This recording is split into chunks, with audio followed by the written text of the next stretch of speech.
Hello sir, ang ating topic for today po ay yung ating Lesson 1 Real Numbers. Ayan po, meron tayong definition sa ating real numbers. A real number is a number that can be found on the number line either on the positive or negative.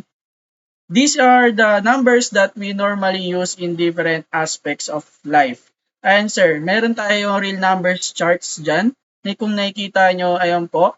Yung real number natin ay meron siyang kasunod na rational numbers and irrational numbers.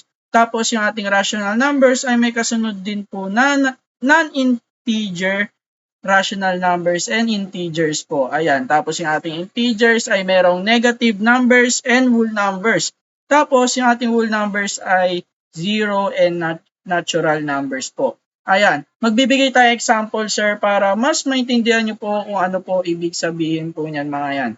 Ayan. Example natin. Yung ating given ay yung ating square root of 16 and square root of 10 and 7 over 8 negative 5 at 5.21235. Meron tayo diyaang limang nasa table po yung ating natural number, whole number, integers, rational and irrational po. Ito yung ating irrational yan.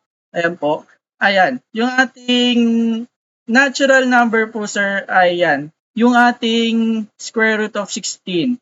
And whole numbers din po siya and integers and rational number din po. Tapos yung ating next given naman po ay yung ating negative 10 dahil yung ating negative 10 po dahil irrational po siya dahil kapag kinalcule nyo po siya, ayan, kakalcule natin.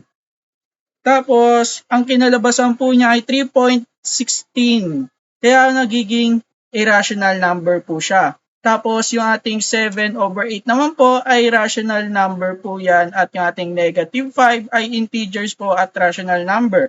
Tapos, yung ating last given naman po ay 5.212345 ay irrational number po. Ayan yung ating lesson for today, sir. Sa ating lesson 1, sana may naintindihan po kayo, sir. Salamat po.